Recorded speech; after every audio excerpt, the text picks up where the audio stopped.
Asalaamu calaykum waraxmatullaahi wabarakaatu. Kusoo dhawaada Somali Motivation Podcast. Waxaa idinla socodsiiyey anigoo Isdaar Cabdiraxmaan Caydiida. Halkan waxaan kusoo gudbinayaa barnaamijkii maanta podcastka ka baxay oo aad u kooban. Haddii aad doonayso inaad dhegeysato barnaamijka oo dhammaystiran, waxaad ka dhegeysan kartaa podcastka meel kasta oo aad ka hesho. Laakiin halkan waxaan rabaa inaan kusoo gudbiyo isagoo aad u kooban oo qofkii aan waqti haynin uu dhegeysan karo. Barnaamijka maanta oo ka duwan yahay kuwii hore, waana barnaamij aan ugu talagalay caruurta amba dadka qaba xanuunka loo yaqaano ADHD oo ah disorder ku dhaca maskaxda qofka bini'aadanka inta badan caruurta ku dhaca kadibna qofka uu la koro. Sheekooyinkan aan kusoo qaadanaya waa 5 qof oo xanuunka la nool oo adduunka wax kusoo kordhiyay waxna ka noqday, taasoo raba inay dhiirigelin u noqoto waalidka haysta caruurta nooca iyo caruurta sidan oo kale ah xanuunka la nool, sidoo kale dadka dhalinyarada amba dadka waaweynba xanuunkan uu hayo. Attention deficit ama hyperactivity disorder kaasoo qofku uu laba dhinac u raaci karo. Qofka attention deficitka ah oo dareenkiisa iyo ka bogashadiisa iyo attentionkiisa uu aad iyo aad u gaaban yahay oo aan waxba ka bogan karin, ilmahaas aanu macnaha dareenkiisu joogin marka wax loo sharaxayo, wax loo dhigayo amba wax loo sheegayo. Inuu hyperactive yahay oo uu ilmo qalqaaliya oo boodbood badan oo macnaha waa cakiska qof aan dareenkiisu joogin cakiskeeda weeyaan, qof macnaha mar walba kacsan oo dhaqdhaqaaq badan oo salka ka fadhiyin.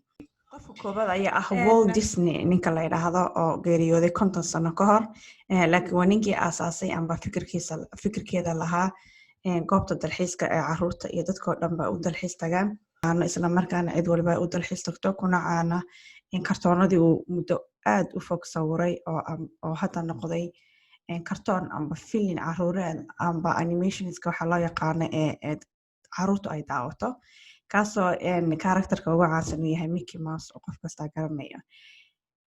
Sababta aan usoo qaatay ninkan waxa weeyaan waxyaabihii uu sameeyay wax ilaa iyo hadda adduunka wax badan ka bedelay oo dadku ay daawanayaan oo xiiseynayaan oo qiimo fara badan ku leh oo shaqaynaya fikirkiisa.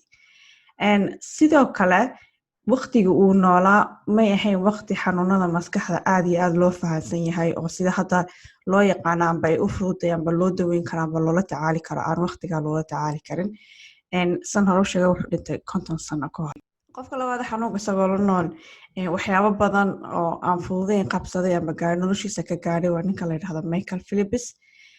Michael Phelps waa ninkii ugu biladaha badnaa taariikhda ciyaartooyga Olympianka, gaar ahaan dabaasha. Waxaa haystaa 14 biloodood oo dahab. Isagoo xanuunka wuxuu la noolaa ilaa waqtigii uu aadka u yaraa.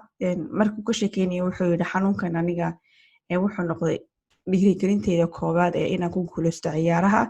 Hooyadiina waxay sheegtay in wiilkeeda uu ahaa ilmo yar oo aad iyo aad u qalqaali ah waqtiga uu iskuulka joogo amba wax dhiganayo oo aan saldhig lahayn, aan dhul macnaha fadhiisan karin. Hooyadii sidoo kale waxay sheegtay guusha wiilkeeda inay in badan ka qaadatay iyadoo u sheegi jirtay waad kartaa, waad awoodaa, waad samayn kartaa, mar walba ku qancinaysay.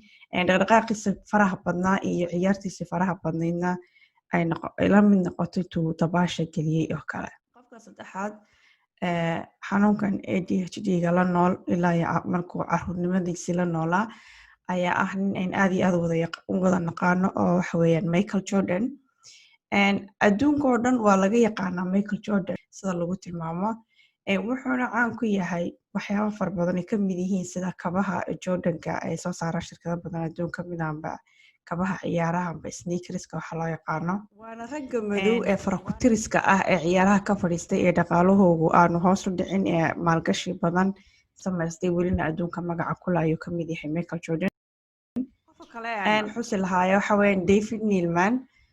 Markii uu 30 jir ahaa amba macnaha 30 jir kor u dhaafay ayuu ogaaday xanuunkan inuu qabo David. Isla waqtigaas oo ilaa intuu caruurta ahaa ilaa waqtiga uu 30 jir kor u dhaafay aan la ogeyn.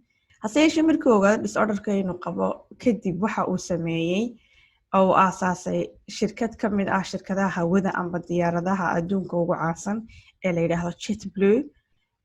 Waqtigaa JetBlue aasaasay kadib mar uu ka sheekeynayay xanuunka ama disorderka waxa uu yidhi Neeleman ayaa waxa uu sheegay xanuunka ADHD-gu inuu ka qayb qaatay sababna u yahay curuntiisa iyo hal abuurkiisa oo uu ka fikiro inta badan waxaanay dadku ka fikirin.